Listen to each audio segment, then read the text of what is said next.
Hello.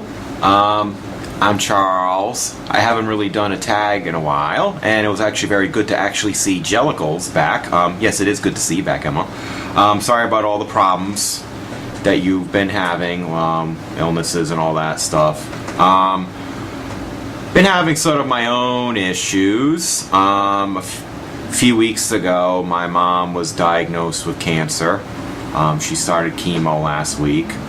And I also also about that time, my sister, who's younger than me, she ended up in the hospital. I don't really want to talk too much about that. It's not that good. She's kind of like in a coma state right now, so things haven't been that easy.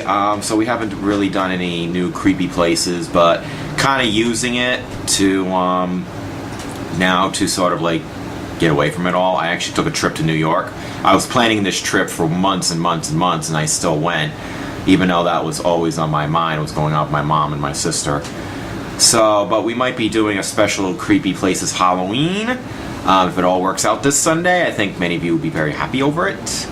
So, of course, this is just my GL Pawtucket account. I always use that for tags. So, but it's good to see you, Jellicles. It's always nice. I always like hearing your stories. You're actually quite funny. It's actually very good to actually hear you. And when you disappear, I don't really freak out that much because, you know, people come and go. They get busy and other stuff too. So I knew you would be back anyway. So I was good. I was good. So I'm gonna do your tags. Well, not your tags. But I forgot Lay's channel or something. But I'm tagging. You tagged me, so I'm just responding back with my camera. One day I'll figure out what the hell's wrong with my webcam, but I never bothered because I like this camera that I use, a handheld camera. So, we got 6 questions. I'll try to answer them the best of my abilities. Yeah.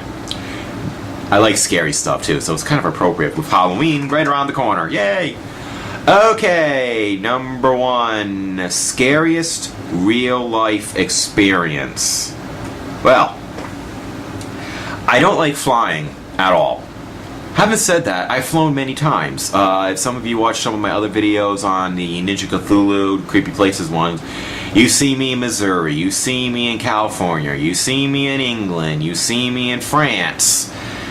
Yet I hate flying. I can't stand flying, don't like to fly, but I will fly because I want to go to places.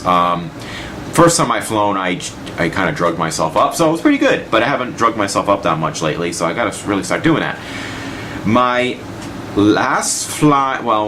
second to my last flying experience scared the ever-living shit out of me. This is when I was flying to Paris back in November, and if the flight was okay, you know, for a little bit, and then, of course, we hit the person. I was flying Air France, and this guy, the pilot, said something in French. Now, I sat next to a girl on one side. She was from Cairo, and she spoke French. And the other guy beside me, he was from Cumberland, Rhode Island, and he spoke French. And when he said that, the girl said out loud, "Oh God, no!" And I'm like, "Oh shit, what happened? What's wrong? Do I want to know what he just said?" So I asked the girl, and she's like, "They're saying we're going to be hit severe turbulence. They want the crew to strap down." And I'm like, "Oh shit!" I am assuming at the time when we left, it might have been the remnants of Superstorm Sandy. And I was thinking, okay, I've been through turbulence before. It won't be so bad. Of course, I'm freaking out already because I hate flying. And it was like the worst turbulence freaking ever. Now, I should mention that the girl from Cairo and the guy from Cumberland are also scared of flying. So as they're like freaking out, I'm freaking out. And this thing's like boom, boom, boom, boom, boom, boom, boom. I'm like, I'm gonna die. I'm never gonna see Paris. The plane's gonna crash.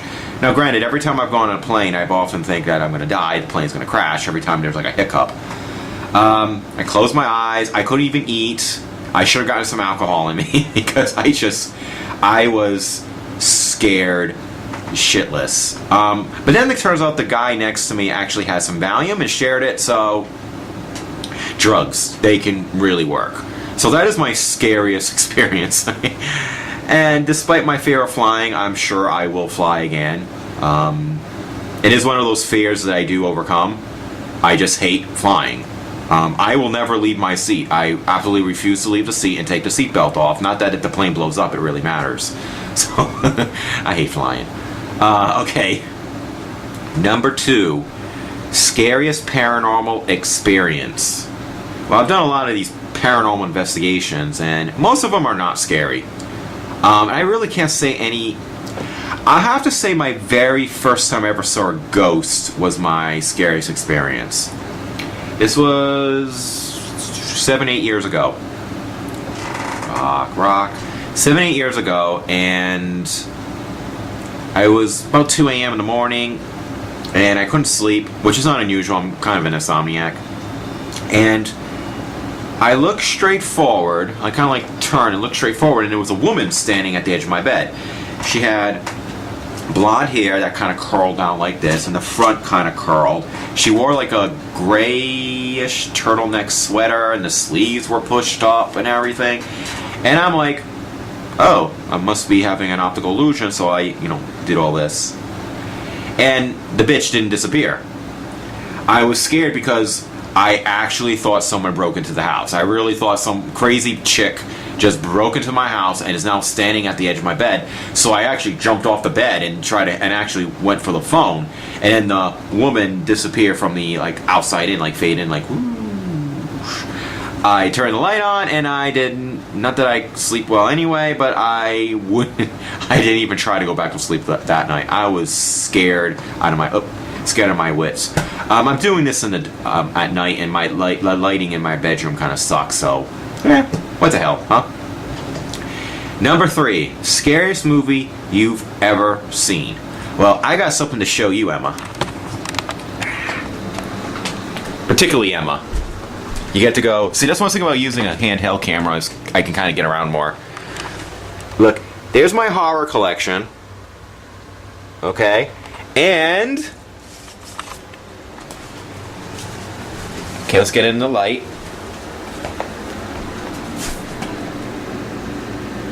The Hills Have Eyes, the new one, unrated. Okay. Like I said, not the best. Not the best lighting, but at least you can hear me. Anyway, so that's a homage to you, girl. Unrated, more violence, more gore. No, that's not the scariest movie I've ever seen. In fact, it's kind of hard to really get scared nowadays because I've seen so many of them. I'm a horror hound, so I've seen so many movies, and many of them give me the chills. I will say it gives me the chills, The Descent, The Blair Witch Project, stuff like that. But I got scariest, and I have to go into my youth, because when I was younger, the movies scared me more. So when I was 8 years old, I saw the original Texas Chainsaw Massacre. And I swear to freaking God, I had nightmares forever. And I also saw, about the age of 8, my dad and my mom took me to the drive-in to go see A Nightmare on Elm Street. I had so many freaking Freddy Krueger dreams that I never got over it. So I have to say those 2 movies, they don't scare me nowadays. They're still very suspenseful, and they're still very well done. But when I was younger, holy crap, did that stuff give me nightmares. And I turned out to be a huge horror fanatic, so whatever, it works. Number 4. Are you afraid of the dark? Why or why not? No, not really. I don't like walking into places in the dark that I've never been to before. And walking in the inner streets in some big city like New York, and you're lost and in the dark where people can hide in alleyways, I might not like too much, especially in cities. But generally, I'm good. I'm fine in my own place in the dark. My family's home. If I'm familiar with the place, I have no issue with it. If I'm not familiar with the place, I tend to have an issue with it. But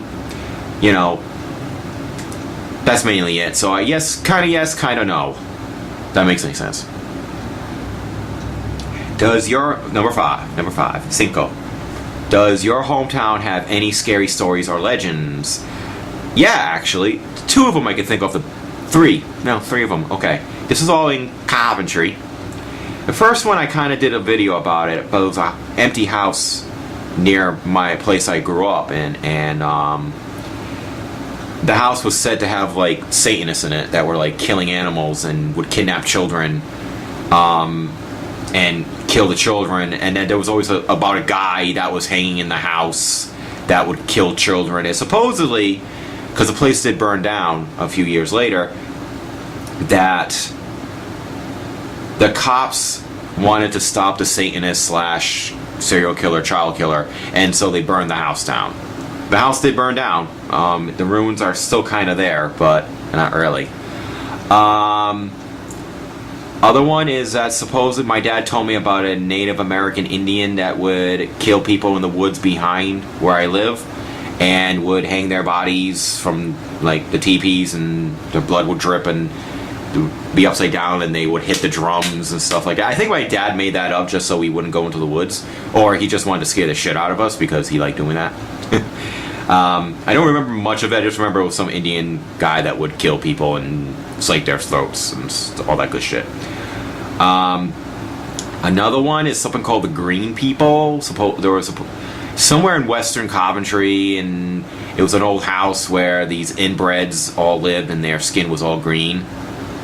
And there is one about a monster at a place called Carbuncle Pond, which I also talked about too. Some type of a serpent that had like a diamond in his head that the Indians killed and took the diamond.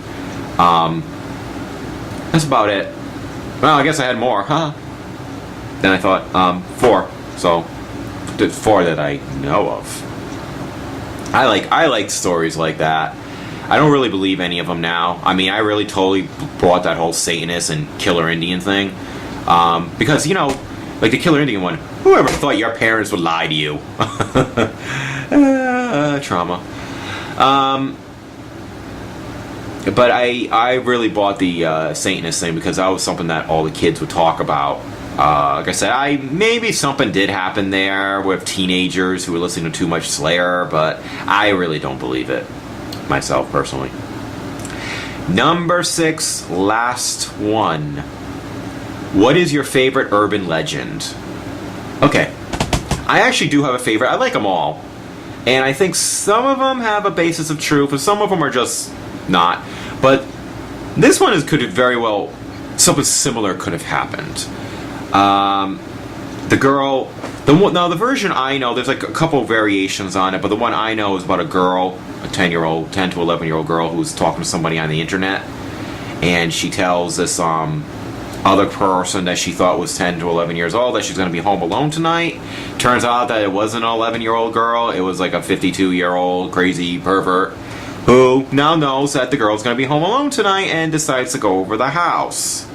Well, she had a dog. Now, many of you might know this part. Like, the beginning part was the version I know, but this one, the dog one, you might know, where she would lay in the bed, and she would stick her hand on the side, and the dog would,